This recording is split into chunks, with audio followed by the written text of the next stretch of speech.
reason, Congress shall make no law respecting an establishment of religion or prohibiting the free exercise thereof, or abridging the freedom of speech or of the press, or of the right of the people to peaceably assemble and to petition the government for a redress of grievances. We gather here to exercise our long-standing and cherished right to assemble peaceably and ask for a redress of grievances. Representative Stefanik, we have today, April 8, 2017, presented in a public forum at City Park in Glens Falls, New York, the charges against you through the reading of your voting record to date from the convening of the 115th Congress. You took an oath of office. I do solemnly swear that I will support and defend the Constitution of the United States against all enemies, foreign and domestic, that I will bear true faith and allegiance to the same, that I take this obligation freely and without any mental reservation or purpose of evasion, and that I will well and faithfully discharge the duties of the office of which I am about to enter, so help me God. Having failed to uphold your oath, the consensus of the people is to hand down this indictment. The following are the charges against you. From the beginning of the 115th Congress, January, House Joint Resolution 83, disapproving the rules submitted by the Department of Labor relating to clarification of employers' continuing obligation to make and maintain an accurate record of each recordable injury and illness. Repeal of a Department of Labor rule regarding records of work-related injuries and illnesses. This joint resolution nullifies the Department of Labor's rule that was published on December 19, 2016, about employees' ongoing obligations to make and maintain records of work-related injuries and illnesses. They don't have to anymore. She voted yes. House Resolution 1009, OIRA Insight, Reform, and Accountability Act, requires review of proposed regulations by the Office of Information and Regulatory Affairs. This act makes it far more difficult for federal agencies to issue new regulations, and despite its name, introduces more hurdles for new regulations to actually be implemented. She voted yes. House Resolution 998, Scrub Act, establishment of a commission to review federal regulations. This act makes it easier for existing regulations to be scrapped based on the consideration of the cost rather than its effectiveness. She voted yes.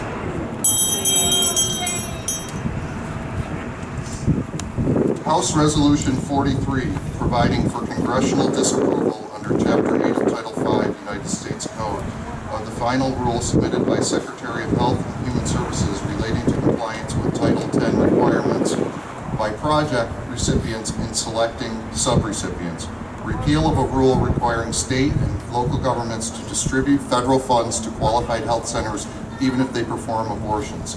This joint resolution nullifies the Department of Health and Human Services rule regarding subrecipients of family planning grants. Under the current rule, grant recipients may prohibit an entity from receiving the subaward only for reasons related to the entity's ability to provide family planning services. Under the new rule, state and local governments could deny funds to any family planning health center for any reason. She voted yes.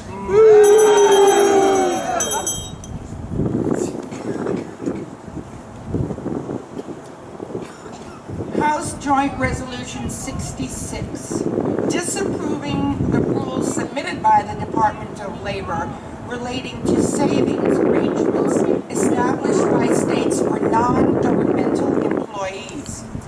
Repeal of a rule that allowed a new type of state-based retirement plan. The joint resolution nullifies a rule submitted by the Department of Labor's Employee Benefits Security Administration regarding savings arrangements established by the states for non-governmental employees. The Obama rule had allowed states to set up pension systems for private sector employees without retirement plans. Not anymore. She voted yes.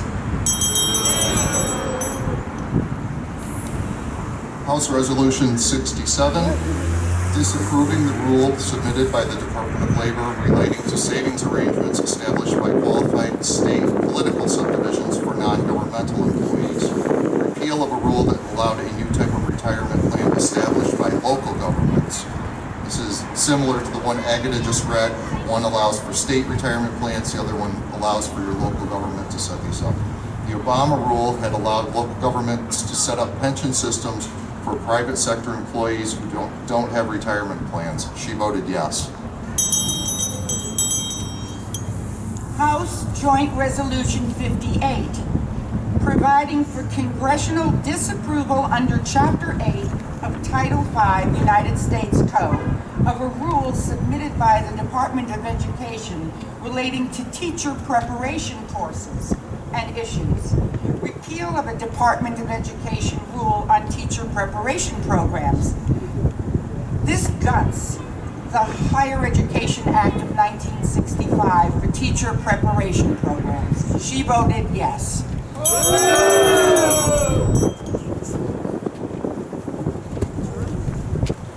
House Resolution 57, providing for congressional disapproval under Chapter 8 of Title 5 U.S. Code of the rules submitted by the Department of Education relating to the accountability and state plans under the Elementary and Secondary Education Act of 1965. Repeal of the Department of Education rule on school accountability. This joint resolution nullifies the rule finalized by the Department of Education on November 29, 2016, relating to accountability and state plans under the Elementary and Secondary Education Act of 1965. This effectively allows states to avoid accountability to the U.S. Department of Education. She voted yes. House Joint Resolution 44, disapproving the rules submitted by the Department of the Interior relating to Bureau of Land Management regulations that establish the procedure used to prepare, revise, and amend land use pursuant to the Federal Land Policy and Management Act of 1976. Repeal of charges or changes to the Bureau of Land Management planning rules. Well, this nullifies federal rules relating to revising regulations that establish the procedures used to prepare, revise, or amend land use plans pursuant to the Federal Land Policy and Management Act of 1976. In effect, removing the long-established standard for federal land use plans. This would allow drilling and mining on federal lands, including national parks. She voted yes.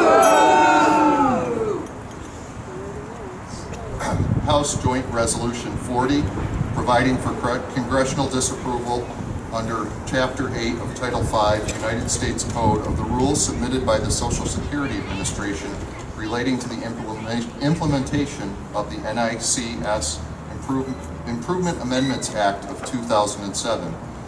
This is a repeal of a rule requiring the Social Security Administration to submit information to the National Background Check System. This allows the mentally ill to purchase firearms. Current law prohibited firearm transfers or sales or purchase or possession by a person who had been adjudicated as mentally defective. She voted yes. House Joint Resolution 37, disapproving the rules submitted by the Department of Defense, the General Services Administration, and the National Aeronautics and Space Administration relating to the Federal Acquisition Regulation. Repeal of a rule some federal contractors to report labor violations.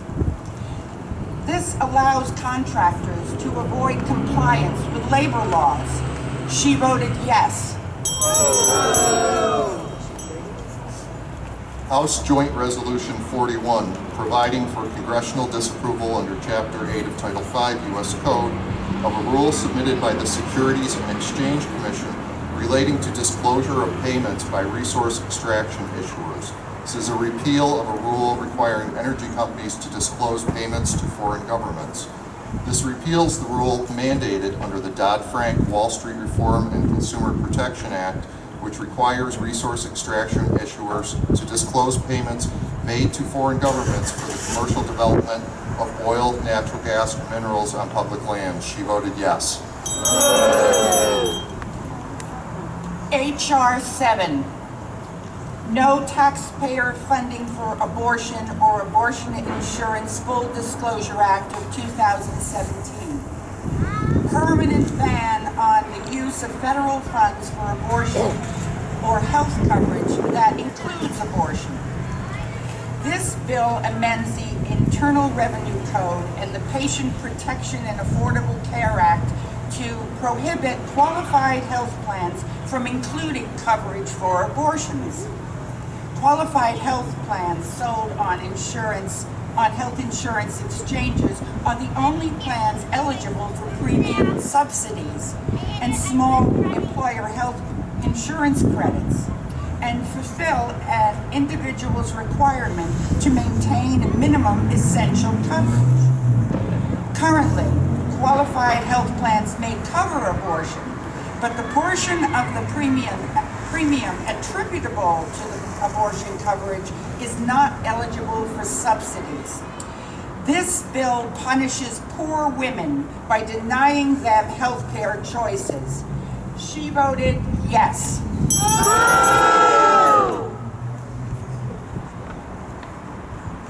S-84, a bill to provide for an exception to the limitation against appointment of persons as Secretary of Defense within 7 years of relief from active duty as a regular commissioned officer of the Armed Forces.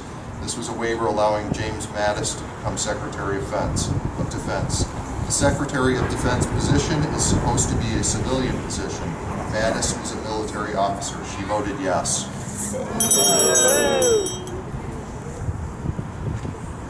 Senate Concurrent Resolution 3.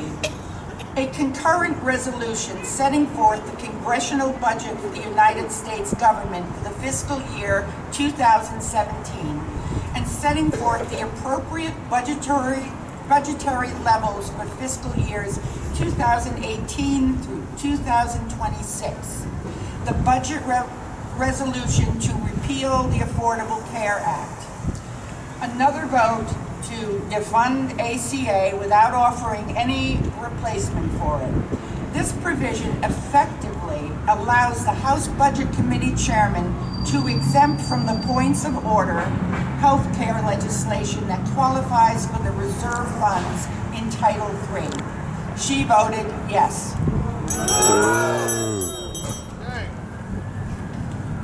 House Joint Resolution 38, disapproving the rules submitted by the Department of the Interior known as the Stream Protection Rule. The Stream Protection Rule, this allows prohibited coal companies from dumping waste directly into rivers. This revokes an Obama-era rule that prohibited dumping in waterways by coal companies and mandated establishment of buffer zones to protect waterways from waste. This relieves mining companies from environmental rules, which limited the dumping of waste into surrounding ecosystems, and it means that mining companies no longer have to monitor conditions before, during, or after their operations end. If they cause severe damage to the hydrologic balance of the surrounding area, they are no longer required to restore waterways as close to their natural state after the mines close. She voted yes.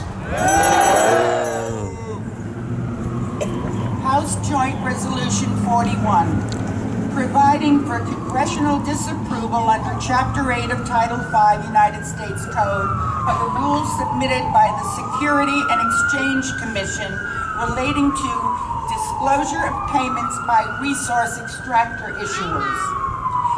This allows drillers and miners to avoid scrutiny on government lands by exempting them from reporting on how much they paid for drilling and mining rights. She voted yes. House Resolution 78. This amendment sought to require the chairman of the Securities and Exchange Commission to be trained on ethical standards and codes of conduct to ensure all regulations enacted are not done so with a conflict of interest.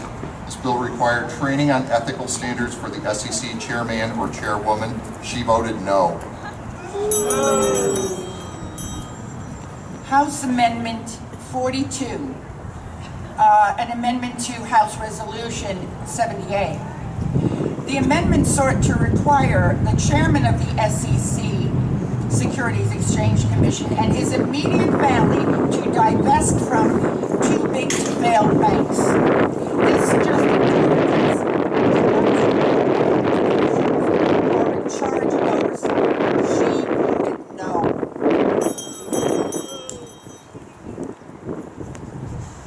House Amendment 39 to House Resolution 78. This amendment sought to require the SEC to identify, analyze, and address potential conflicts of interest related to its rulemaking.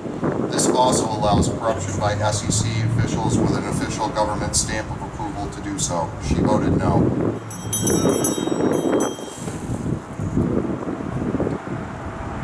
House Amendment 27.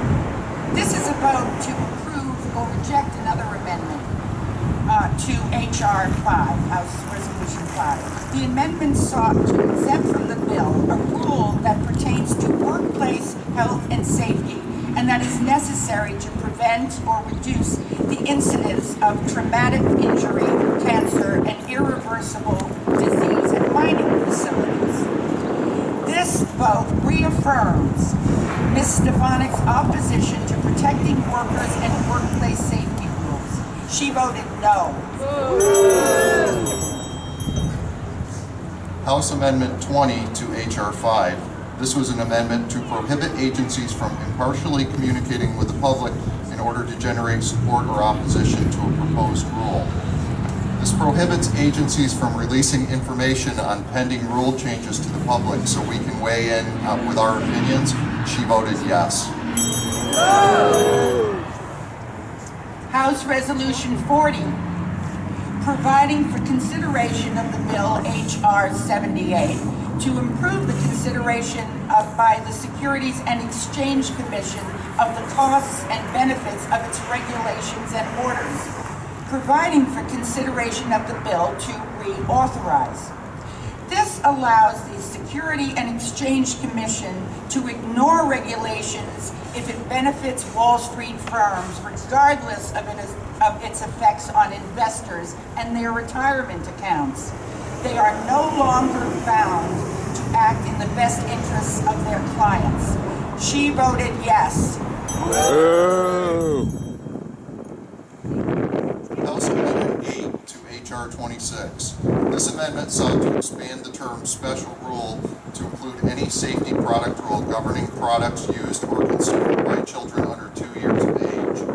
This bill would protect children from hazardous products. She voted no. We now hand down the public opinion indictment against Elise Stefanik. We, the people of the 21st Congressional District in the state of New York, hold you, Congresswoman Elise Stefanik, accountable for your egregious disregard of the precepts of our nation, the Bill of Rights of our Constitution, assaults against the environment, undermining the law of the land piecemeal to effect a war on health and welfare of women and children, civil rights, gender equality, assistance for the most needy of our society, the denial of climate change, gun safety regulation, and all in all to advance the agenda of the Trump administration to deconstruct and eliminate the safeguards protecting the security of our nation from foreign aggression and against the best interests of the citizens of our district and the United States of America. Signed, the New Resistance, USA.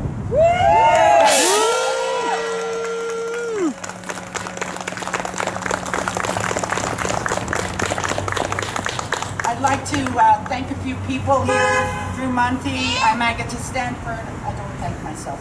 Linda Strangio, Beth Fitzgerald, Kate and Corey, Austin, Avon for their help, Mark Rubin for providing our sound system, and Mike and yes.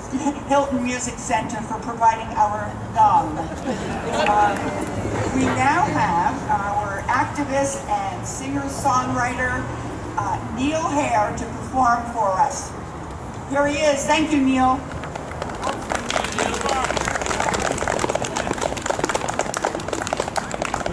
Well, I can sing something, but I haven't for a while. Bonjour,